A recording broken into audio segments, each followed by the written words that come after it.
I had two choices in this moment. I had two choices. I could go and prune my bougainvilleas. We can listen to some of the Tea Party. Or maybe I'll choose both. But for right now, we are listening to the Tea Party. We are returning to them after sailing down the river. We're moving on to another track from the band, Samsara, which is off of their album Triptych, released in 1999. This is off of their fifth studio album. We're listening to this because it was suggested and sponsored by Jim. Jim, thank you so much. I appreciate it. I appreciate the sponsorship, the support on that. And I see that it was also suggested by L. Phillips 3 years ago. So, L. Phillips, if you're still out there, I mean, I hope you're out there, but if you're still out there and also here, thank you for also the recommendation. Let's go ahead and dive straight on in. We will talk about it after.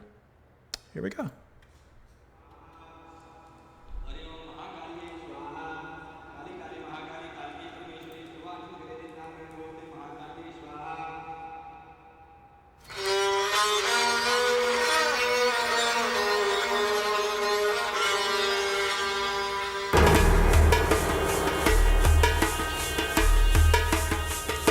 I like that sound already, because I think this sort of Middle Eastern sound is beautiful.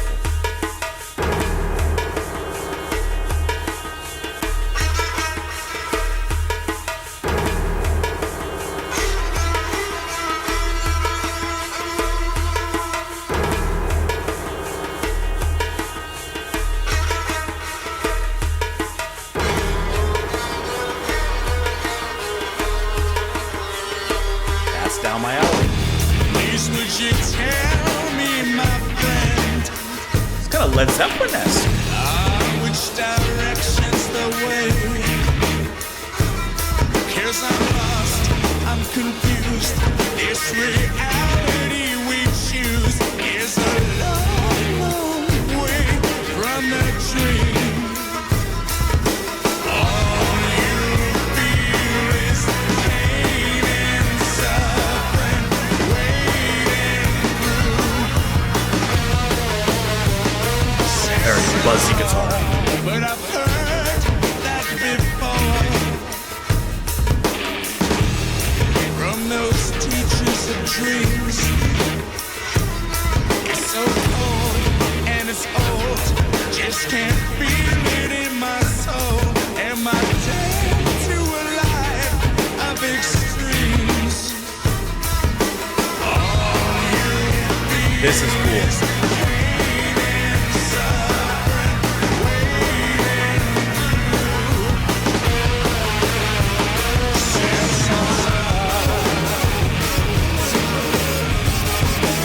Great sound.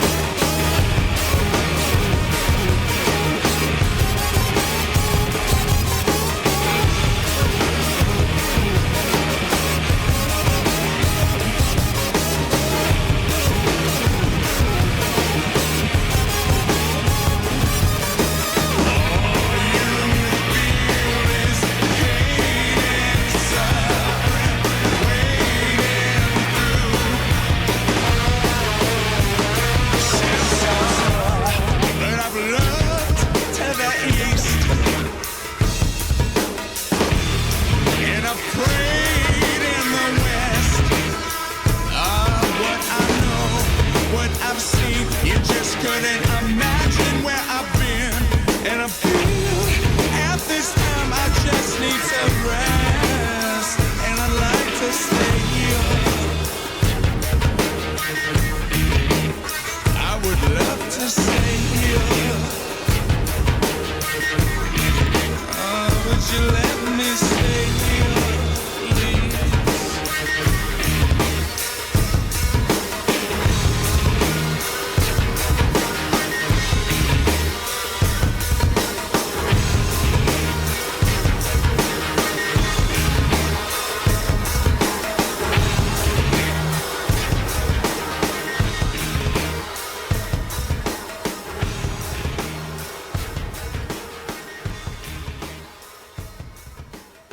That was a good listen. That was a good listen. Okay, so I love the Middle Eastern instrumentation that's happening there. It's a sound that I've always liked, and it's used wonderfully here. Not only in just setting us up with the scenery, the beginning, the yes, it gives us a little bit of that, right? But it also makes sense inside of the song, in the music. It's not just there as an opening, and then it's gone. Like, sometimes bands and artists do that, and sometimes it works, of course. But I like how if you're going to start a theme, especially one so unique, don't just toss it out there as soon as the 15-second intro is done and move into something, let's just say in this case, straight rock and roll. No, bring it back, make it part of the music, make it part of the song, and it works incredibly well in here. I love that. The group has a kind of Led Zeppelin-esque hard rock quality to it, while at the same time kind of feeling a little metal, but not quite to that level. I love when the lead singer, that's going to be Jeff Martin here, I love when he's singing and he goes into not a full falsetto, but he does kind of touch the particular cloud before heading into that horizon. I love how he does that there. I like his singing voice, and I like how his singing doesn't sound so dramatic, heavy, or anything of that nature. His singing just kind of coolly breezes through this, almost in contrast to the heaviness of the music. But I think that it works super, super well here. He's also handling the sitar, the sarod, the oud. Like, he's handling a lot of those sounds that we're hearing. They also have some violinists and string instruments that are also included in this particular track as well. Jeff Burrows on the drums. I love how heavy the sound is. Once again, all the extra percussion behind this comes across really, really nicely. This is like a heavy opium den. I know that's the first thing I think of when I'm listening to this, but just a really, really cool sound. And like a lot done and a lot put down in 3 minutes and 56 seconds here. This is a really cool track to listen to.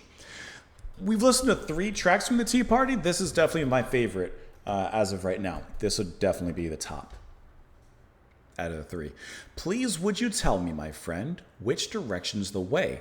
Because I'm lost, I'm confused. This reality we choose is a long, long way from the dream. All you'll feel is pain and suffering waiting through samsara. It's been a long time. 1, wasn't this the girl's name from The Ring? 2, I can't remember exactly, but I'm pretty sure it's a concept in Hinduism related to reincarnation or something of that nature, if I remember correctly, but I could be misremembering. We'll dive into that. We'll do a little searchy search. But I've heard that before from those teachers of dreams. It's so cold and it's old. I just can't feel it in my soul. Am I damned to a life of extremes? Let me do a little Google search on the samsara part. We'll pull up the Wikipedia article here. It's a Sanskrit word that means wandering as well as world, wherein the term connotes cyclic change, or less formally, running around in circles. In terms of phrases as transmigration, reincarnation, karmic cycle, or punarjanman, the cycle of aimless drifting. Is this where ghosts come from? What a cool piece of art. If we do art reactions again on this channel,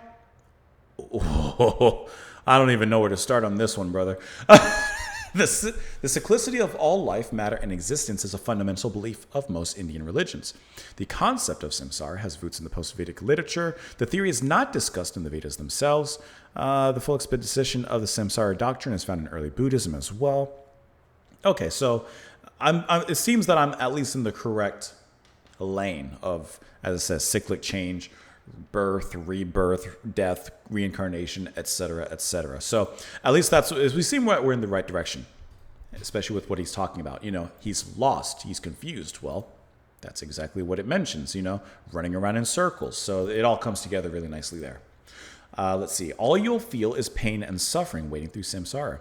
All you feel is pain and suffering. But I've looked to the east and I've prayed to the west. What I know, what I've seen, you just couldn't imagine where I've been. And I feel at this time, I just need to rest. So perhaps he's saying, he's looked in different directions for answers and such. And of course, this could represent, for example, not only looking in different religious beliefs for some sort of truth, but also it could be relating into the samsara itself and looking one way, but it's a circle. Looking the other way, but it's a circle. So it doesn't matter which way you go. You end up at the same place.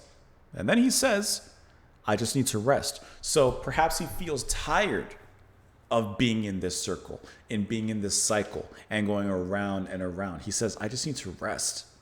And he says, he specifies at this time, at this moment, I just need a little bit of a break. I'd like to stay here. I would love to stay here. Would you let me stay here, please? I like that because to me it implies there's a reason he wants to stay there. Could it be, if we're taking all of this into account and making it truth, that, you know, the soul is wandering in these circles and these cycles, constantly wandering, and he finds himself, his soul at this moment, and says, you know what? This is actually a good place to be. I'm in a happy place. I'm in a good spot. Won't you please let me stay here? As if speaking to whatever deity he's speaking to in this particular case. I think that works really, really well. I like that. I love how that all comes into the lyrics. I love the Led Zeppelin, Middle Eastern infused music happening here. It's a great track. Let me know what you guys thought of it, of course, in the comments down below. I hope that you enjoyed it. Jim, thank you once again for the support. I appreciate it. This was a great recommendation. Please enjoy the rest of your day. And I'll see you all later. Bye, guys.